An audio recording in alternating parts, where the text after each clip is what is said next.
Si mes calculs sont exacts, lorsque ce petit bolide atteindra 88 miles à l'heure, attends-toi à voir quelque chose qui décoiffe.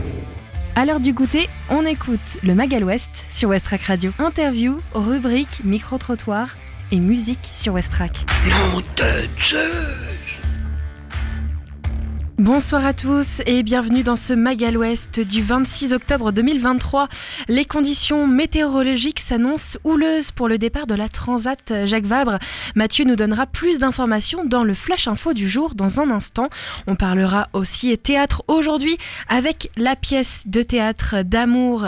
L'amour c'est mieux à trois, jouée ce soir. On va aussi faire un tour bien sûr du côté de cette fameuse météo. Et puis on découvrira de nouveaux artistes sur West Track Radio avec la découverte Ferrarock du jour. Et enfin, le festival du grain à démoudre arrive dans quelques semaines, c'est à partir du 18 novembre. On va donc recevoir le programmateur de ce festival en deuxième partie d'émission. J'espère que vous allez bien, merci de votre écoute sur West Track. On part donc ensemble pour un nouveau Magal West, 1 heure ensemble en ma compagnie, en votre compagnie aussi. Et on va donc parler tout de suite météo puisque quelques averses sont prévues pour cette fin d'après-midi.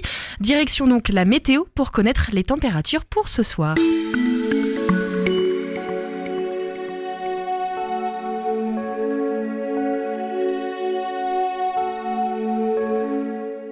Pour cette fin d'après-midi au Havre, il va donc falloir affronter de petites averses. La température cet après-midi va atteindre les 14 degrés.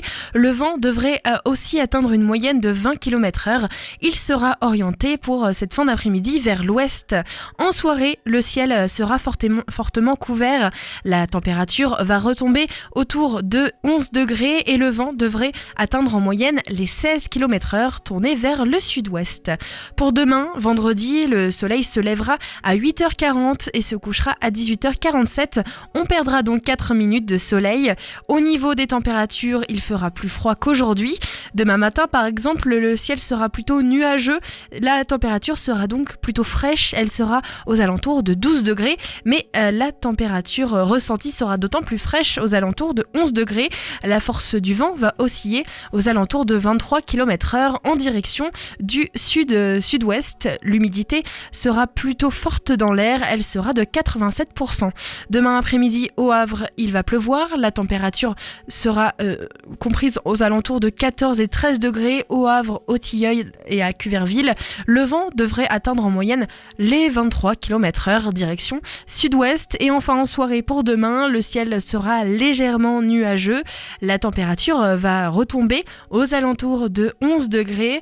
La température sera d'autant plus fraîche au niveau du ressenti, elle sera de 10 degrés et le vent devrait atteindre en moyenne les 26 km/h direction sud-ouest. La météo, c'est justement ce qui préoccupe aujourd'hui les skippers de la Transat Jacques Vabre. Mathieu, quelle est la situation actuelle concernant le départ de la Transat ?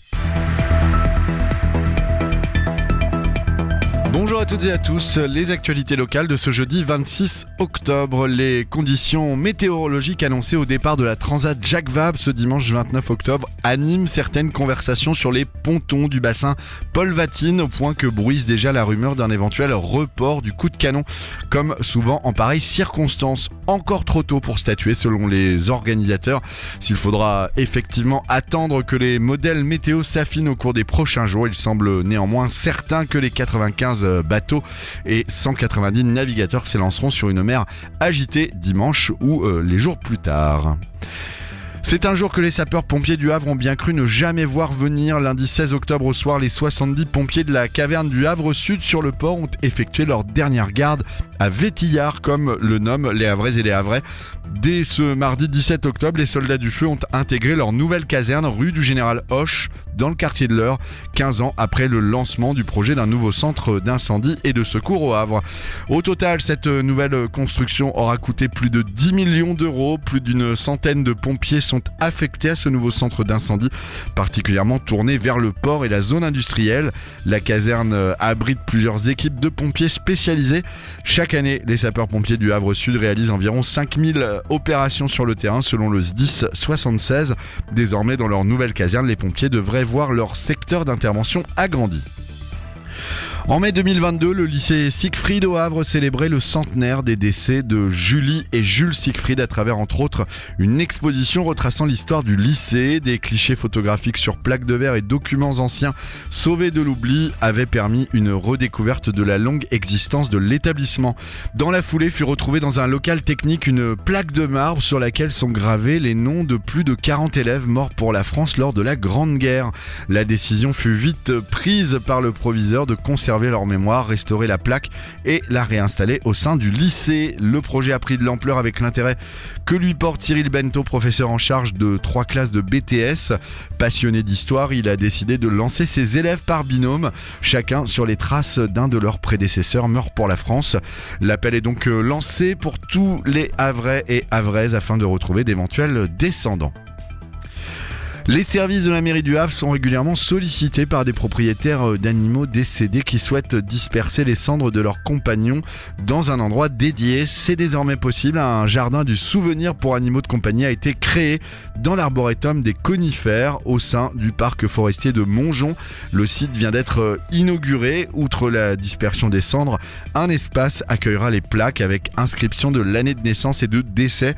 Les personnes intéressées doivent contacter le bureau des affaires funéraires de la ville du Havre. Et enfin, le restaurant Teta ouvre ses portes aujourd'hui au Havre dans le quartier d'Anton. Le mot Teta signifie grand-maman en libanais, une ode à la street food, indique le groupe Le Cèdre Hospitality qui a déjà initié les habitants d'Étretat à ses spécialités. Chaque plat est une histoire racontée avec passion, transmettant la richesse de la cuisine libanaise traditionnelle tout en incorporant une touche contemporaine et en mettant en avant des plats traditionnels préparés maison avec des ingrédients frais et des secrets culinaires. Teta sera ouvert 7 jours sur 7 dans le quartier d'Anton au Havre.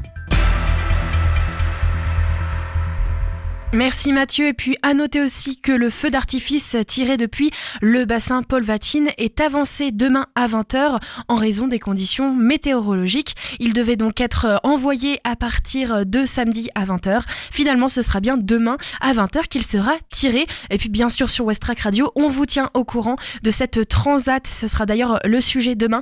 On vous parlera aussi évidemment des conditions météorologiques pour ce départ. Autre départ et autre arrivée sur Westrack Radio, c'est surtout celle des événements à venir pour ce soir et pour demain, notamment à la patinoire, du théâtre aussi et une visite guidée pour cette semaine. Des idées sorties pour cette semaine ou ce week-end pour te culturer sur Westrack Radio. Et ça commence donc avec du théâtre. L'amour, c'est mieux à 3. Leur nuit, c'est tequila salsa. Maintenant, c'est apéro dodo. Le jour, ils matchent sur Tinder. Maintenant, ils chattent sur Babyphone. Entre crise de couple et combat de biberon.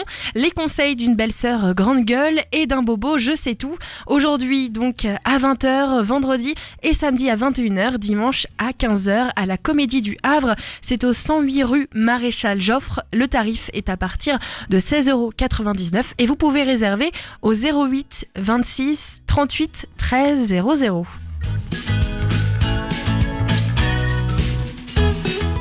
Une visite guidée thématique aussi à noter dans vos agendas dans le cadre de l'exposition Esclavage Mémoire Normande.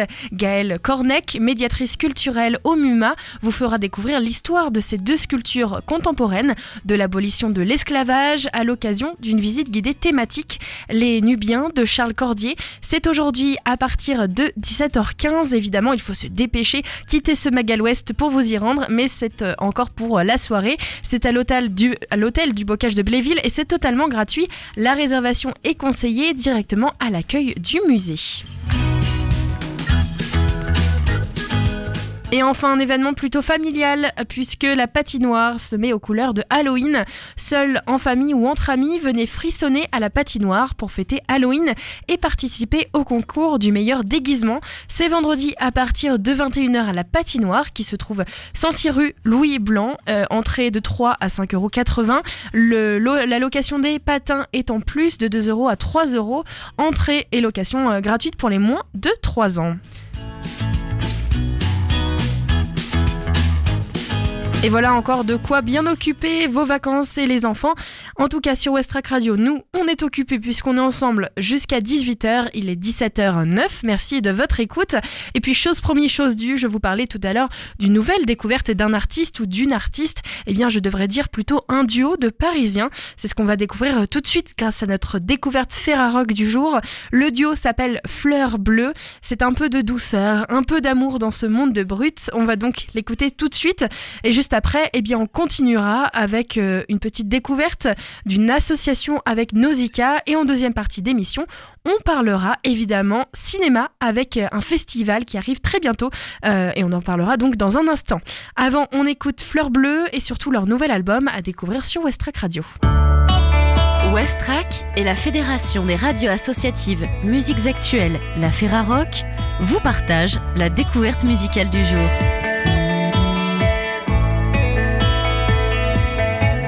Le nouvel album Unrequited Love de Fleur Bleue est sorti le 20 octobre 2023 chez Pan European. L'alchimie créative peut sembler indéfinissable, mais une chose est sûre, Fleur Bleue en a en abondance. Le duo parisien, composé de Delphine Lucie Lam et Vlad Swam, a accompli un Unrequited Love, un premier album plein d'assurance et de chansons délicates empreintes de nostalgie. Toutes leurs chansons sont liées à leur façon, au sentiment d'amour non réciproque et à une quête de renaissance. C'est la matière première de leur musique qu'ils écrivent notamment la nuit. D'origine franco-mauricienne, Delphine a grandi à Roubaix, bercée par les chansons de Françoise Hardy et des Beatles. Quant à Vlad, né en Bulgarie, mais dont la famille a bougé de Toulouse à Bordeaux, puis à Versailles, ils décrivent leur influence comme similaire, sensible et différente. Delphine explique que Vlad recherche toujours la mélodie la plus complexe et essaye toujours d'aller vers quelque chose de très simple.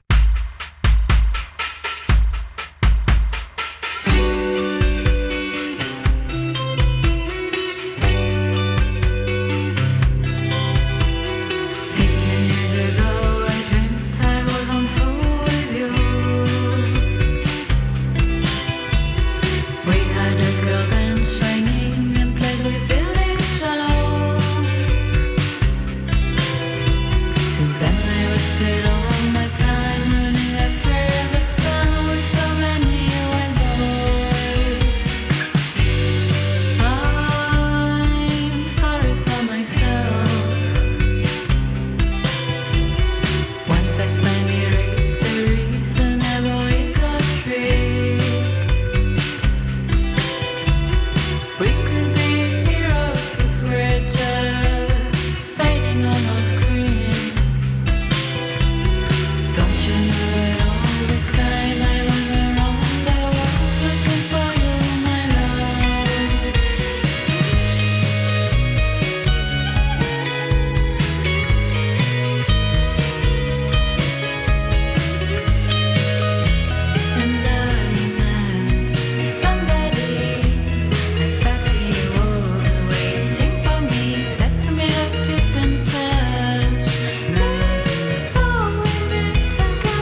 Le duo s'est rencontré à Paris en 2018, mais ce n'est que bien plus tard qu'ils feront de la musique ensemble. Vlad vivait alors en Californie et n'était à Paris que de passage. Leur rencontre fut brève mais profonde, et quand Delphine a souffert de ce qu'elle décrit comme un puissant burn-out, elle est partie rendre visite à son nouvel ami d'Amérique. C'est là qu'ils ont commencé à composer ensemble, elle au violoncelle et lui à la guitare. Ça leur semblait la chose la plus naturelle au monde.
Waterfall Spring, la première chanson de Unrequited Love, est aussi la première qu'ils ont écrite ensemble, une ode contemplative au pouvoir curatif des paysages californiens. La ville de Los Angeles a nourri de manière inattendue Delphine pendant cette période difficile, qui souligne aussi le riff de guitare de Vlad, lui évoquant des étoiles filantes et un printemps en cascade. Les paroles viennent d'un rêve qu'avait fait Delphine, dans lequel elle guérissait de ses blessures d'adolescence. Cette chanson symbolise la renaissance, elle exprime un sentiment de liberté. Vient ensuite Around the World, qui parvient à convoquer à la fois des essences de Françoise Hardy et de Johnny Marr, comme si la vénérable chanteuse avait enregistré avec le guitariste légendaire.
Demande annonce un orage.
mêlent leur voix sur d'autres morceaux d'une grande tendresse comme She Wants to Live ou Pyjama Princess, une autre chanson qui explore les possibilités de l'amour, l'été ivre, à un parfum de musical baroque à la production plus jungle, comme si ils avaient été composés en 1926, tout en gardant la sensibilité d'une compile C86. Ces 11 chansons, d'une beauté déchirante, sont liées conceptuellement par le titre Unrequited Love, mais ne craignent pas le chagrin d'amour en les écoutant. Au contraire, ce disque est la rencontre de deux esprits, de deux âmes, la collision de substances invisibles qui s'allient pour créer un monde unique de beauté sonique et mélancolique. Comme toujours, cet album est à retrouver partout en France, en physique et en numérique. Et vous pouvez aussi vous rendre sur le site de la Ferrarock, partenaire de cet album, pour découvrir toutes les informations sur Fleur Bleue.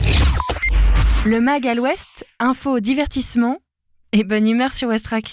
Il est 17h25 sur Westrack Radio à l'écoute du Mag à l'Ouest. On s'est quitté donc avec le titre Fleur Bleue, le titre Horizon de l'artiste Fleur Bleue, un duo donc parisien, partenaire de la Ferrarock. On va retrouver Nausicaa aujourd'hui qui nous propose de découvrir une nouvelle association, l'Accueil des familles, une association pour les proches de détenus. Un moment donc important, on l'écoute tout de suite et juste après on retrouve nos invités qui vont nous parler donc du festival de cinéma à venir très prochainement. En France, il existe plusieurs catégories d'établissements pénitentiaires, à savoir les maisons d'arrêt, les centres de détention, les maisons centrales, les centres de semi-liberté et les centres pénitentiaires. Enjeu social et sociétal, la prison a souvent été source de débat. Un mouvement anticarcéral fait d'ailleurs de plus en plus de bruit partout en France. La prison est d'ailleurs un sujet pour des médias culturels tels que le cinéma, puisque le film Nous verrons toujours vos visages, traitant de la justice restaurative réalisé par Jeanne Herry et avec Adèle Exarchopoulos, Dali Ben Salah, Leila Bekti en tête d'affiche, a fait grand bruit tant chez la critique que chez le public en mars dernier lors de sa sortie. Le film traite donc de la justice restaurative, un dispositif existant depuis 2014 en France. Elle propose à des personnes victimes et autrices d'infractions de dialoguer dans des conditions sécurisées, encadrées par des professionnels et des bénévoles. Mais aujourd'hui, j'aimerais que l'on parle d'un autre dispositif encadrant des personnes auxquelles on ne pense pas forcément lorsqu'on parle de prison. Ce sont les familles et les proches des détenus. Pascale Baudu est la présidente de l'association Accueil des familles au Havre. C'est une association qui permet un lien social avec les familles et proches des détenus qui sont confrontés à de nombreuses difficultés, notamment dans la vie quotidienne. Ces personnes vivant au rythme des parloirs sont accueillies par les bénévoles dans un lieu d'attente convivial et bienveillant où les mots d'ordre sont discrétion et respect. Mais je n'en parlerai jamais aussi bien que la présidente de l'association Accueil des familles que j'invite à prendre la parole aujourd'hui dans nos studios. Bonjour Pascale Baudu, pouvez-vous présenter l'association Accueil des familles ? Oui, donc je suis Pascale Baudu, je suis bénévole à l'accueil des familles des détenus depuis 2011, date d'ouverture du centre pénitentiaire à Saint-Aubin-Routot. Voilà, j'ai commencé comme bénévole et ce pratiquement tous les samedis parce que j'avais encore une activité professionnelle. Et puis je suis rentrée dans le bureau et puis on m'a proposé la présidence que j'ai pris il y aura 3 ans au mois de mars. Alors l'association se fait sur la base de bénévoles. Nous sommes environ une trentaine de bénévoles qui fonctionnons uniquement sur du volontariat. C'est-à-dire qu'il n'y a pas de journée fixe quand vous vous engagez. Nous avons un planning hebdomadaire qui fonctionne du mardi au samedi avec des tranches horaires, enfin des tranches de permanence assez importantes puisque celle-ci commence à 7h45 jusqu'à 12h. Ensuite, il y a ce qu'on appelle la relève, c'est-à-dire de 12h jusqu'à la fin du dernier parloir, environ 16h30, 16h45. Et quelles sont vos activités en fait exactement dans l'association ? Alors, l'association a été créée dans un premier temps pour maintenir le lien entre les familles et les détenus. Donc nous, notre activité, c'est que nous avons maintenant une maison à l'extérieur du centre pénitentiaire, mais qui se trouve dans l'enceinte quand même du centre pénitentiaire. Et les familles doivent automatiquement passer par notre petite maison parce que c'est là où les surveillants les accueillent pour enregistrer leur rendez-vous de parloir. Donc à l'issue de ça, il y a été construit donc cette petite maison avec un coin accueil et un coin petite cuisine, café, pour pouvoir offrir, si les gens le souhaitent, s'ils souhaitent venir prendre un café quand ils arrivent, arrivent, parce que vous avez des gens qui viennent de loin, des gens qui arrivent avec des enfants très tôt le matin, puisque le premier parloir est à 8h30 et que les familles doivent arriver 3/4 d'heure avant. Donc ça permet, et puis que les gens soufflent un petit peu avant d'arriver, d'aller voir leurs proches. Pourquoi vous faites ça ? Parce que le monde pénitentiaire, d'abord j'ai toujours été assez intéressée par tout le côté social de notre société, et puis j'ai vu cette annonce, je cherchais à m'engager dans le bénévolat, donc je suis allée, j'ai vu cette annonce il y a plus de 11 ans, parce qu'à savoir que le centre pénitentiaire n'existait pas, mais que c'était dans la rue Jules Seine, et il y avait déjà un petit corpuscule de personnes, mais qui n'étaient dans un petit bureau à l'extérieur. J'étais à un rendez-vous, ça m'a plu, j'ai commencé, et puis la relation avec les familles des détenus est relativement sympathique. Parfois, c'est très très rare qu'il y ait quelques problèmes, mais c'est surtout dans la bienveillance et puis un très bon contact avec les familles. Oui, donc vous êtes jamais vraiment en contact avec les détenus, seulement avec la famille ? Non, jamais. Nous sommes complètement à l'extérieur. Et nous avons quelquefois des contacts avec les détenus, spécialement 2 fois par an, parce que nous organisons, pour maintenir le lien entre le papa et l'enfant, nous organisons 2 fêtes, une au moment de Noël et une au moment de la fête des pères, qui se passent sur une journée avec une animation d'un spectacle. C'est souvent des clowns, des magiciens, des contes. Donc là, nous voyons les détenus. Mais sans quoi, non, nous n'avons pas de contact avec les détenus. C'est pas le but de l'association. Vous avez dit les papas, ça veut dire qu'il y a que des détenus hommes ? Oui, au Havre, il y a que des hommes. Il y a un peu plus de 600, je pense qu'on approche des 700, j'ai pas la statistique exacte, de détenus au Havre. Dans la région, il n'y a qu'à Rouen, Bonne Nouvelle, où il y a des femmes. Vous avez aussi parlé des enfants. Comment on parle de ces sujets-là avec les enfants ? Alors là, c'est tout à fait personnel, c'est une approche tout à fait personnelle de la maman ou des différentes personnes qui s'occupent des enfants, qui vont avoir chacun leur interprétation et leur façon de faire connaître à l'enfant. Ça dépend aussi de l'âge de l'enfant, ça c'est très important, et de la durée de la peine. Est-ce qu'il est nécessaire de dire quelque chose, une vérité à un enfant quand il a 2 ans et demi, 3 ans? Est-ce qu'il va comprendre exactement où est le papa? Après, au-delà 5, 6 ans, il est préférable de dire la vérité. Mais aucun jugement là-dessus. Oui, et votre mot d'ordre, c'est vraiment aucun jugement dans l'association? Aucun jugement. Notre mot d'ordre, c'est surtout la discrétion. D'ailleurs, nous ne connaissons pas les noms des familles, les noms des détenus, les peines, ça ne nous regarde aucunement. Nous, la partie justice, la justice, elle a été rendue. Si le détenu est là où il se trouve, c'est que la justice a été rendue. Quelquefois, on entend des choses, on entend, on écoute, on rassure. Est-ce que vous êtes aidé par le gouvernement ou les instances locales dans votre démarche? Nous avons des subventions. Nous avons des subventions de la CAF, la mairie du Havre, qui sont nos principaux partenaires. Mais nous faisons des demandes de subventions également auprès des différentes mairies alentours, qui répondent plus ou moins positivement par rapport à leur situation qui malheureusement évolue défavorablement. Et puis parce que nous devons quand même subvenir, nos frais sont quand même limités dans le sens où quand même nous offrons du café et des biscuits, pas de viennoiserie, mais des biscuits toute l'année. Donc nous avons un partenariat avec la Banque alimentaire. Et comment fait-on pour devenir bénévole? Comment fait-on? Alors c'est toujours merci de poser cette question. C'est toujours notre grande recherche de bénévoles, parce que le bénévolat, c'est quelque chose qui devient un peu compliqué. Le sujet est pas tout à fait vendeur. On peut pas parler de vendre des notions de mercantile quand il s'agit de bénévolat. Mais bon, la cause est difficile, pourtant bien intéressante. Donc, on nous téléphone, je rencontre la personne. Pendant 2 mois environ, à son rythme, elle vient faire une permanence avec plusieurs personnes. Après, nous avons un certain regard sur la capacité de l'écoute de la personne. Et puis, à partir de là, après, elle vole de ses propres ailes. Mais c'est pas contraignant, c'est vraiment un libre arbitre, un choix. Si la personne ne veut pas venir pendant 15 jours, elle ne vient pas. La seule chose que nous regardons et que nous sommes obligés, c'est d'avoir tout le temps au moins une personne. Avant la Covid, c'était 2 personnes par permanence. Maintenant, c'est une seule parce que malheureusement, la situation a évolué. Et nous sommes obligés d'être là du mardi matin au samedi soir. Donc, je regarde le planning, enfin mes collègues aussi, on regarde le planning, que ce soit bien rempli, soit bien complété. Parce que vous êtes trop peu nombreux dans l'association? Nous sommes inscrits une 30aine, mais il y a un petit noyau de personnes, oui. On recherche toujours des gens qui sont qui souhaiteraient s'investir. C'est du temps, c'est beaucoup d'échanges agréables avec des personnes. Et je vous assure que je pourrais raconter des anecdotes qui relèvent de plusieurs années, des tristes, des beaucoup plus gaies, mais il y a un réel échange. Mais pareil, il ne faut pas s'attendre à ce que les gens viennent raconter. C'est vraiment à leur bon vouloir.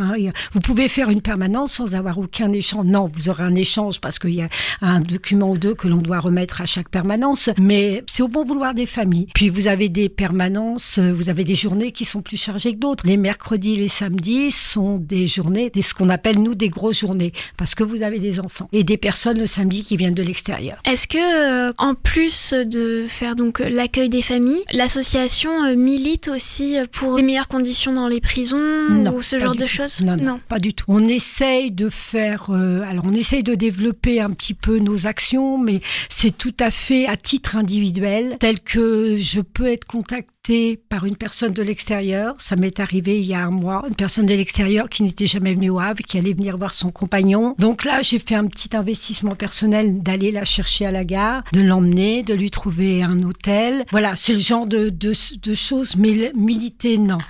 C'est vraiment, je vous dis, le côté justice, pour nous, on ne regarde pas. Je pense, alors si je peux me permettre de rajouter, c'est que les nouveaux centres pénitentiaires qui sont construits, il y en a un d'ailleurs qui vient d'ouvrir à Caen avant-hier, qui a été inauguré par le Premier ministre, sont relativement bien étudiés, bien faits, à savoir que les détenus jugés sont systématiquement seuls dans une cellule avec des toilettes et une douche. Il n'y a pas de restriction de douche. Donc au niveau hygiène, il y a quand même beaucoup de choses qui se sont améliorées. Au niveau culturel, il y a beaucoup de possibilités. Vous seriez étonné de savoir tout ce qui peut être offert pour les détenus. En plus de l'enseignement, s'il y a un enseignement qui peut être fait, parce qu'il y a aussi au Havre, il y a un quartier mineur avec une capacité d'accueil de 15 détenus, mais 15 jeunes mineurs détenus, mais qui est rarement complet parce que avant d'arriver à la détention carcérale pour un détenu, pour un mineur, il y a quand même tout un ensemble de démarches. Vous pouvez parler et nous annoncer donc cet événement qui va avoir lieu au Sirius courant novembre. Alors, chaque année, vous avez la Semaine internationale des prisons. Et cette année, en partenariat avec le Secours catholique et le Secours populaire, nous allons organiser avec comme base « Je verrai toujours vos visages » le film. Après, nous organisons un débat. Ça se fait sous la forme de 2 séances. Une séance l'après-midi pour les étudiants, les écoles, les lycées, et le soir pour les volontaires, donc les personnes qui sont intéressées. C'est relativement réactif parce que donc après la base du film, vous avez un débat. Donc je viens de faire ma petite recherche. Ce sera donc du 22 au 27 novembre, les Journées internationales des prisons. Donc votre événement... Non, parce que non, il aura certainement lieu. Malheureusement, il ne sera pas dans cette semaine-là parce que c'est toute une mise en place et puis c'est un petit peu... Vous savez, tout ça se fait aussi sur la base du bénévolat. Donc c'est parfois un peu compliqué. Et puis, donc ça se fera ou novembre ou début d'année. Et je pourrais rajouter aussi, puisque j'ai la chance d'être à l'antenne, c'est que nous, notre association Accueil des familles, fêtera ses 20 ans d'existence en 2024 et nous organisons un spectacle. Alors la date sera redonnée, premier trimestre 2024 et nous sommes à la recherche. Nous sommes en train d'établir tout ce protocole. Et est-ce que vous avez envie de rajouter quelque chose Non, que si vous entendez mon interview, essayez de nous contacter, de venir voir un petit peu. Alors, je ne sais pas quelle est l'audience, s'il y a beaucoup de jeunes, mais j'ai eu des étudiantes jeunes. Je dis étudiantes, mais j'aimerais bien des étudiants parce que malheureusement, encore une fois, ce sont beaucoup de femmes qui viennent.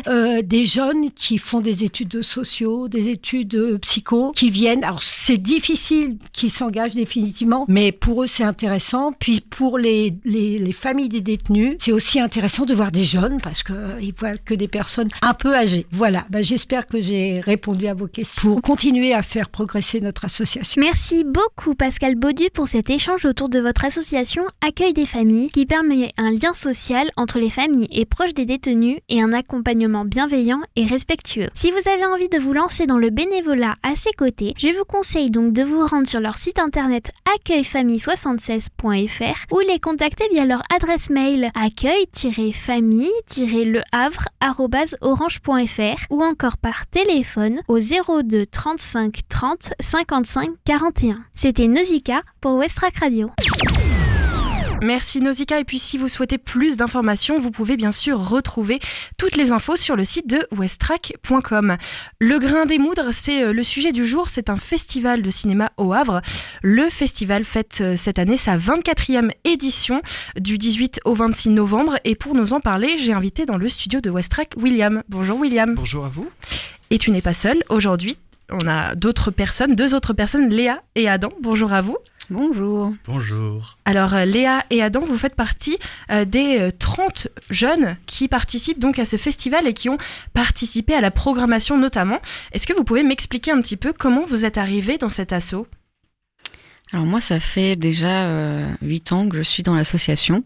C'est par un ami qui en faisait déjà partie, qui m'a conseillé de me joindre au groupe des jeunes. D'accord. Et toi, Adam ? Moi, j'ai rejoint le Grain aussi via des amis, c'était il y a un moment.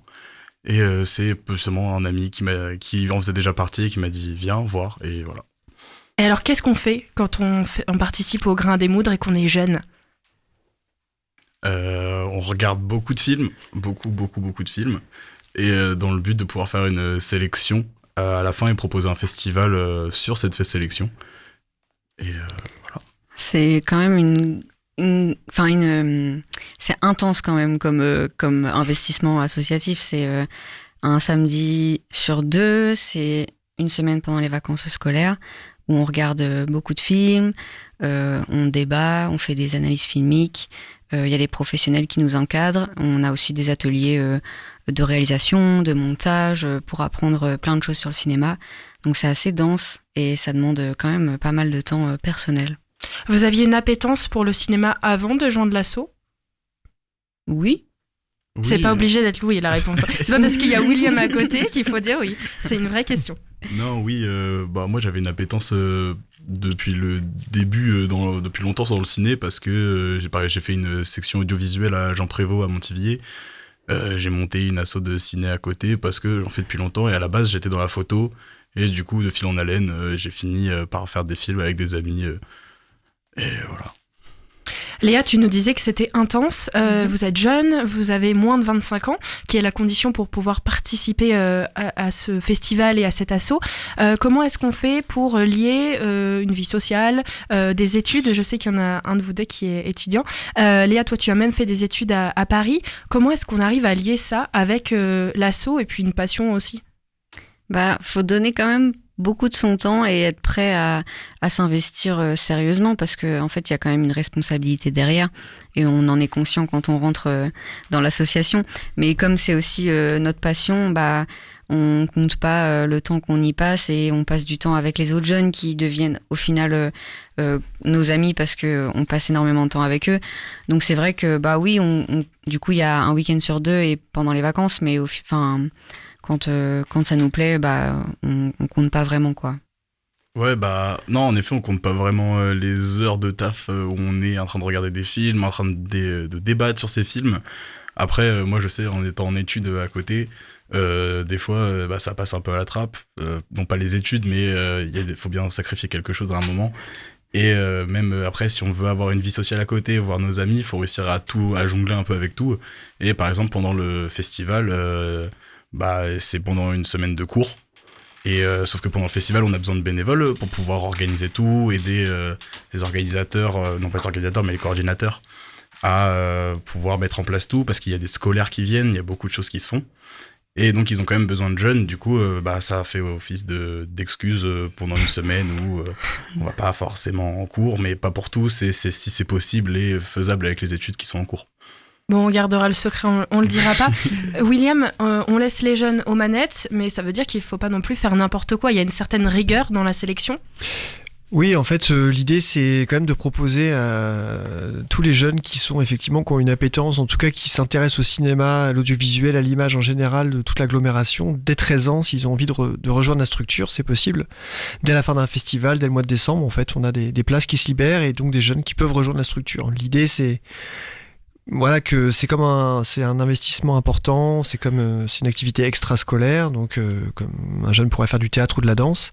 Là, c'est du cinéma, donc il bénéficie d'actions d'éducation à l'image, il est formé au cinéma. Ils partent dans d'autres festivals, ils voyagent, etc. Il faut que les parents aient conscience aussi de ça. En général, ça se passe toujours très très bien et les jeunes sont toujours très très investis dans l'asso, quoi. C'est un peu comme une famille, vous les appelez les enfants terribles. Ouais, alors les enfants terribles, c'est plutôt la thématique de cette nouvelle édition du festival. C'est un peu le fil rouge du festival de la 24e édition qui démarre là en novembre, le 18. Chaque année, les jeunes décident d'une thématique comme fil rouge pour travailler toute l'année ensemble sur une thématique qui leur permet de choisir des films, des soirées, de travailler sur des films du patrimoine, etc. De choisir l'affiche, de travailler à la communication cette année. Donc ce sera autour des enfants terribles. Donc ça leur va plutôt bien, ouais. Et puis donc pas seulement ce festival, il y a aussi, comme tu le disais, des voyages, un beau voyage à Cannes pour le festival, et puis d'autres. Est-ce que vous pouvez m'en parler si vous l'avez fait cette année ou les années précédentes, témoigner un peu de ce petit voyage, de cette visite? C'est pareil, c'est très intense. En fait, on visite pas du tout Cannes, on visite les salles de cinéma, donc on va avoir 5 longs métrages par jour. On fait ça pendant 5 jours, donc on rentre, on est très très fatigué, mais au moins on a l'occasion d'être dans un des plus gros festivals du monde et c'est une énorme chance de pouvoir y aller et d'être accompagné pour ça. Et on voit des films vraiment très très très très bien et de très belle qualité.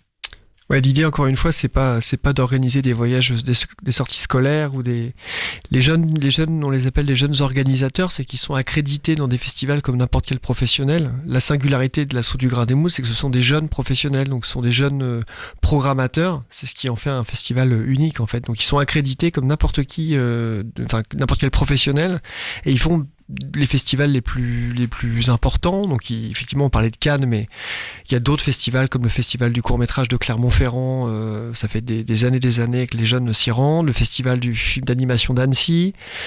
Et puis plus proche de chez nous, ils vont sur Deauville, sur Offcourt à Trouville aussi, qui est un partenaire du Grain des Moudres. Voilà, on essaye dès qu'on peut de pouvoir emmener des petits groupes pour qu'ils puissent se forger une expérience et rencontrer aussi des professionnels du cinéma, aller à la rencontre d'œuvres inédites pour les ramener en Normandie pour leur propre festival. Et puis parfois ils sont très jeunes, à partir de 13 ans. Léa et Adam, vous êtes plus âgés du coup, mais il y a des jeunes, on peut dire presque des pré-ados, qui viennent aussi et qui ont ces mêmes responsabilités sur le festival. Alors, le groupe, on a 30 jeunes chaque année, mais effectivement, on a des petits qui arrivent, des grands qui restent plusieurs années. Mais la passation, elle se fait assez naturellement, en fait. Souvent, les jeunes qui ont un peu d'expérience dans l'assaut encadrent un peu les petits, enfin les plus jeunes, les accueillent chaleureusement, et puis les choses se mettent en place petit à petit. On force jamais un jeune à faire quoi que ce soit, à des prises de parole en public devant des salles, etc. Ça se fait. Ils sont formés déjà pour ça, et puis c'est aussi selon leur envie. Voilà, certains sont un peu plus dans l'ombre, s'impliquent différemment dans l'association, d'autres adorent prendre la parole en public. Voilà, il n'y a pas de règle établie. Chacun vient avec sa personnalité dans l'asso et apporte sa pierre à l'édifice, quoi.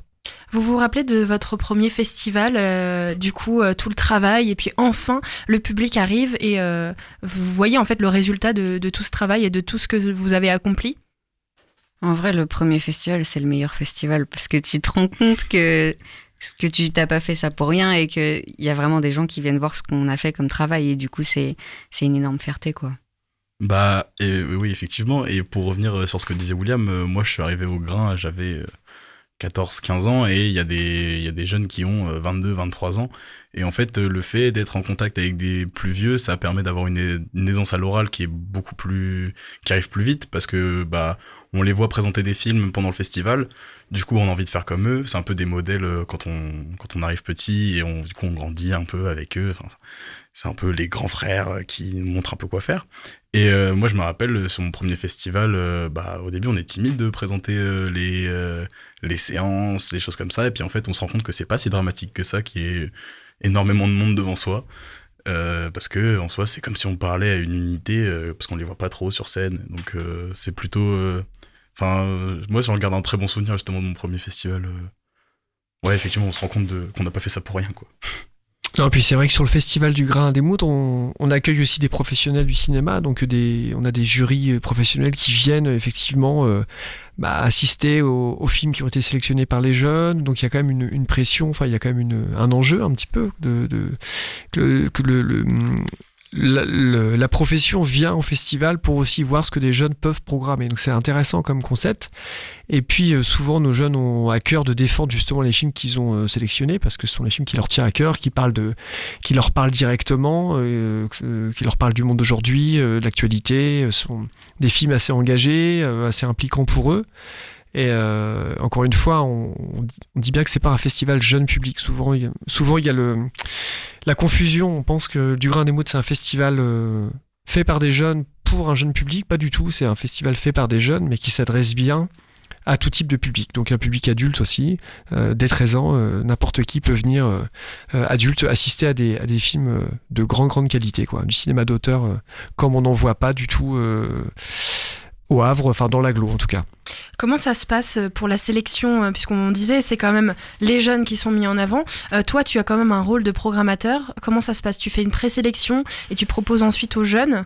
Alors moi je suis programmateur mais dans d'autres missions de l'association, de faire de la programmation au cinéma toute l'année, mais en tant que coordinateur du groupe des jeunes je suis plutôt coordinateur, j'encadre le groupe des jeunes toute l'année, j'essaie de leur transmettre au maximum nos connaissances et puis de leur proposer des plannings d'activités avec des intervenants extérieurs, etc. pour les former un peu toute l'année. Je suis pas programmateur, mais effectivement on reçoit des films du monde entier, hein, c'est un festival international.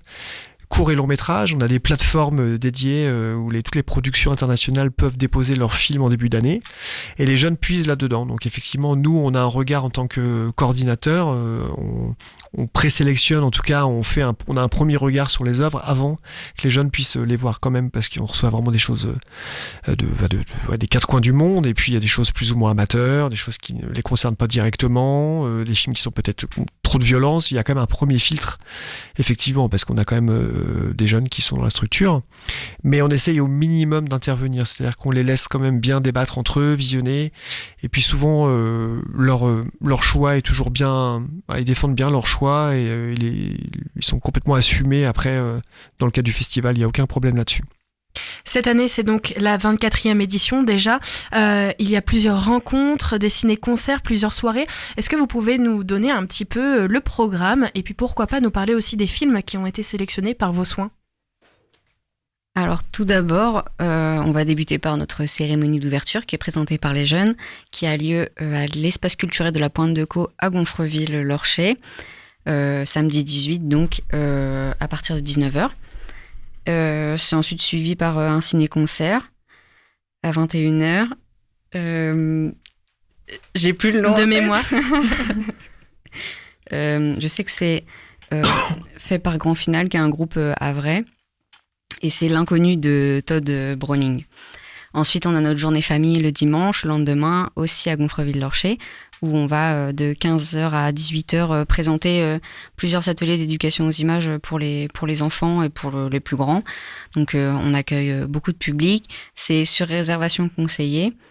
Après vous pouvez trouver les informations sur notre site bientôt en ligne. Et on a aussi un ciné-concert, donc Dogo de Ellie James, qui est à 16h. Oui, vas-y, William. Oui, non, préciser effectivement que le cœur du festival historiquement a lieu à Gonfreville-Lorcher, donc on parle de l'espace culturel, sur l'ouverture, sur la clôture et sur notre week-end de compétition du 24 au 26 novembre. Et sinon, toutes les soirées ont lieu dans des salles partenaires de toute l'agglo. Le festival il est éclaté donc sur l'agglo. On a des diffusions cinéma de Sirius, notamment pour notre soirée du court-métrage, qui a lieu en général le jeudi soir. On a une avant-première au cinéma Les Arts qui a lieu le mercredi soir. On a une séance d'un film, d'un grand classique qui s'appelle Le Péril Jeune, qui fête ses 30 ans cette année, qui sortira en copie restaurée donc au cinéma Le Studio le lundi soir. Ça c'est sur le thème des enfants terribles d'ailleurs. Et puis on a aussi une séance au SEM, tout près d'ici, donc au SEM du Havre, qui nous accueille à 19h pour un super documentaire en présence de la réalisatrice, Voilà, on a des séances vraiment éclatées dans tous les cinémas, tous les soirs, qu'on conseille vivement donc de venir découvrir. Oui, on demande la parole, vas-y. Et après, on a toute une semaine où on accueille des scolaires. Et à partir de la fin de la semaine, on accueille différents jurys. Un jury jeune, où ce sont des jeunes cinéphiles qui sont dans des spécialités audiovisuelles, qui vont venir parce qu'ils ont envoyé leur court-métrage de bac. Et ceux qu'on a sélectionnés viennent pour faire partie d'un jury cinéphile qui vont regarder les longs métrages et les courts métrages en compétition, qui vont être pour faire un tableau à la fin des scores, ou pour élire un des meilleurs, donner les titres. Et on accueille aussi un grand jury qui est composé de professionnels du cinéma et de tout ce qui l'entoure, qui eux arrivent le vendredi, si je dis pas de bêtises. Donc il y a du coup une rencontre de chaque jury à partir de 15h45 le vendredi. Donc d'abord rencontre jeunes cinéphiles où on diffuse leurs films et où ils ont l'occasion de prendre la parole pour expliquer un peu comment ils ont fait leur film en section audiovisuelle. Ensuite on a la rencontre grand jury à 18h. Donc tout ça on a oublié de préciser, c'est à l'espace culturel aussi de la Pointe de Caux à Gonfreville. Et donc vendredi soir à 21h commence notre compétition officiellement. Donc on a d'abord la compétition court-métrage, donc le soir, et les longs-métrages ils commencent à être diffusés le samedi, donc on a une séance à 11h, à 14h, à 17h, à 21h, et le dimanche matin à 11h. Donc voilà, on a 5 longs-métrages, 5 courts-métrages, et ensuite dimanche à 16h, donc dimanche 26, on a notre cérémonie de clôture où on annonce la remise des prix, voilà. Sur tout le festival, vous avez donc participé à la sélection. Est-ce qu'il y a un ou deux films dont lequel vous êtes fiers, puisque vous aviez envie qu'ils puissent être aussi diffusés pendant le festival? Vous voulez nous en parler? Moi en gros j'ai eu un gros coup de cœur pendant la sélection sur État limite de Nicolas Peduzzi. C'est un long métrage filmé avec pas forcément de nombreuses caméras ou d'énormes moyens en termes d'équipe vidéo. C'est-à-dire que le réalisateur était tout seul, si je me trompe pas, et il suivait en fait un psychothérapeute dans un hôpital psychiatrique. Oui, c'est ça. Et en fait, il montre un peu les déserts médicaux. Et en fait, pour toute cette partie psychiatrique de l'hôpital, il est seul psychothérapeute. Et en fait, on suit l'avancée de comment il traite ses patients, comment ça avance, on voit les différents patients, Et en fait, c'est très touchant parce que c'est filmé un peu en huis clos où on voit que les patients et comment ça se déroule. On est vraiment au cœur de l'action. Et c'est très touchant parce qu'on apprend des choses pendant le film et on est dans tous les jeunes organisateurs, on n'est pas ressorti indemne de cette séance. Et donc c'est un film qui sera diffusé donc le samedi soir à 21h et il y aura la présence du réalisateur qui s'appelle Nicolas Peduzzi du coup. Est-ce que toi aussi tu as un film un peu coup de cœur qui va être diffusé cette année ? Alors moi j'ai beaucoup aimé un film qu'on a eu l'occasion de sélectionner à Annecy au festival d'animation qui s'appelle Heavy Estendres, qui est un film espagnol donc qui parle de jeunes adolescents qui se retrouvent grâce à leur passion pour le heavy metal. Et donc on voit un beau portrait de ces deux jeunes avec leur famille qui peut être compliquée. Enfin voilà, c'est un portrait hyper tendre. Et l'avantage, c'est qu'il y aura aussi le réalisateur qui sera présent et qui pourra venir discuter avec le public à 17h le samedi. Ouais, ce que dit Adam et Léa, c'est qu'au festival, les séances sont souvent, dès que possible, accompagnées des équipes des films, donc des réalisateurs qui sont présents ou des membres de l'équipe, et c'est souvent hyper intéressant parce que bon, déjà ce sont des œuvres inédites de grande qualité et en plus ils font le déplacement pour venir à la rencontre du public. C'est très convivial et encore cette année la sélection est très internationale puisqu'on a sur la compétition des longs métrages notamment, on a un film malaisien, on a un film qui nous vient de Guinée, Léa disait un film espagnol, on a un film islandais, État limite, dont Adam a parlé, qui est le seul film français de la compétition. Et c'est pareil sur les courts-métrages, les 5 courts-métrages, on a vraiment c'est très très international cette année. hyper intéressant, voilà, de voir toutes ces visions du monde, toutes ces histoires qui nous viennent des quatre coins du monde. C'est toujours hyper enrichissant. Est-ce que donner la parole aux jeunes et puis surtout leur permettre de sélectionner des films, c'est pas aussi dépoussiérer cette image qu'on peut avoir des films d'auteurs, des films même internationaux, en dehors des films américains, populaires, etc. C'est aussi sortir un peu des chantiers battus? Des sentiers battus plutôt, on ne dit pas des chantiers. On peut dire des chantiers battus. Oui, on appelle cinéma d'auteur. Enfin, je pense que nous, les jeunes, en tout cas, se soucient assez peu de savoir si on parle de cinéma d'auteur ou si on parle de cinéma grand public, puisque je disais que les films qui sont diffusés au festival sont vraiment accessible à tout le monde, quoi. Hein. C'est-à-dire que c'est les regards de jeunes sur le monde d'aujourd'hui. Ils sélectionnent des films qui sont assez exigeants dans leur forme, en fait. C'est-à-dire que c'est souvent assez novateur. Il y a beaucoup de liberté de ton et de forme dans ces films-là. C'est souvent des réalisateurs émergents qui sont souvent très jeunes, qui ont vraiment un regard hyper intéressant. Artistiquement, c'est très fort. Voilà, donc je sais pas, enfin c'est du cinéma d'auteur dans le sens où effectivement ce sont souvent des petites productions ou en tout cas des premiers ou des deuxièmes films, quoi. Voilà, qui sont... J'imagine que ça a quand même aussi ouvert votre culture, surtout toi Adam qui a rejoint l'équipe plutôt jeune, à 13 ans.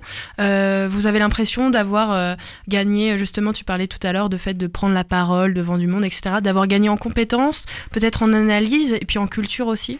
Bah oui, tout à fait, parce que on est confronté jeune à des films qu'on n'aurait jamais vus autrement que si on était dans l'assaut. C'est-à-dire que j'ai rarement vu des films somaliens ou qui viennent de Suède ou je sais pas, de tous les quatre coins du monde qu'on n'aurait jamais vu autrement. Et en fait, c'est dommage d'être pour pouvoir voir ces films, les voir que seulement dans ce cadre-là. Il y a quand même c'est quand même dommage de pas pouvoir les voir au cinéma, parce que il y a que des grosses productions qui sont promues, à part peut-être au studio au Havre et dans d'autres cinémas dont j'ai pas forcément connaissance, mais pour voir des films aujourd'hui, faut forcément que les films soient reconnus mondialement pour pouvoir les voir, sinon c'est compliqué, quoi. Ouais, puis au festival, on défend aussi beaucoup le court-métrage. Hein. Il y a des longs-métrages, mais des avant-premières, des classiques, etc. Mais les jeunes défendent aussi beaucoup le court-métrage. On a des sélections au festival, des soirées de court-métrage, des programmes qu'on appelle le labo, qui sont des courts-métrages un peu plus expérimentaux. On a une compétition de courts-métrages. Dès l'ouverture, on diffuse des courts-métrages. Dès qu'on peut, on diffuse du court-métrage. Les jeunes, ils en voient beaucoup. Hein. Ils en voient en moyenne 150 dans l'année, quand même. C'est beaucoup, hein, pour établir une sélection. On en reçoit encore beaucoup plus que ça. Donc c'est très riche, c'est très dynamique comme secteur, le court-métrage. Et toute la difficulté, justement, c'est d'arriver à faire le tri, la sélection pour avoir les courts-métrages les plus incroyables possibles, quoi. Que ce soit de l'animation, de la fiction, du documentaire. Parfois, ils prennent des formes hybrides où tout est un peu imbriqué, mélangé. Il n'y a plus trop de frontières, justement, dans la création. Et c'est vraiment... on arrive à des œuvres hyper singulières, hybrides, quoi. Ça vaut vraiment le détour.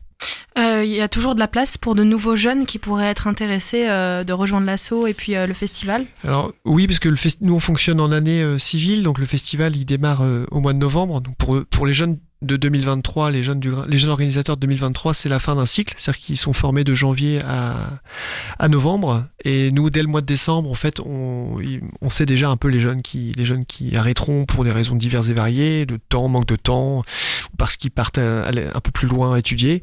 Donc des places qui se libèrent. Donc dès le mois de décembre, dès la fin du festival, en fait, on est ouvert à tous les jeunes qui souhaitent rejoindre la structure dans la limite des places disponibles, bien sûr. On vous contacte par mail, par téléphone? Le top, c'est de venir au festival déjà. Évidemment. Si les jeunes peuvent venir ou par eux-mêmes, ou avec leurs parents, ou avec des amis, assister au festival déjà pour voir comment ça se passe. Voir nos jeunes en action, c'est l'idéal. Et puis sinon, oui, ils nous contactent directement par mail. Toutes les infos sont sur le site du Grain des Moudres, par mail ou par téléphone. Enfin, on a tous les contacts. Faut pas hésiter. On sera ravis de les rencontrer, de discuter avec eux, d'échanger avec les parents, de leur expliquer comment ça fonctionne, etc. etc. Et puis rapidement, parce que l'heure tourne, on fait un petit rappel sur le festival, les dates, etc. et les différents lieux. Est-ce que vous pouvez nous rappeler tout ça? Donc ce sera du 18 au 26 novembre. Les prix, ça dépend des salles de cinéma. Donc, on est à l'ECPC de Gonfreville-Lorcher, au Sirius, au Studio, au Cinéma Les Arts à Montivilliers, au SEM aussi. Et ah oui, aussi, on a une petite nouveauté cette année qui est notre pass festival où en fait c'est 15 € tarif réduit et 25 € tarif plein. Et vous pouvez avoir accès à toutes nos séances de tout le festival, donc à Gonfreville, au Havre. Et ce sera possible à la réservation sur notre site web très prochainement. Ok, donc à vérifier rapidement. Et ben merci à vous trois pour cette belle découverte. Puis on vous retrouve du coup au festival. Bonne soirée. Merci à vous. Merci. Et on va se quitter puisque c'est la fin de ce Mag à l'Ouest. On a un peu dépassé sur l'heure. On va écouter donc un titre pour se quitter. On part direction le Canada, à Montréal, avec Bibi Club. L'artiste s'appelle Paradise. Je vous donne rendez-vous demain à partir de 17h pour le dernier Mag à l'Ouest de la semaine. On parlera Transat Jacques Vabre, évidemment. Allez, on écoute Bibi Club et le titre Paradise pour se quitter. Belle soirée.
It makes you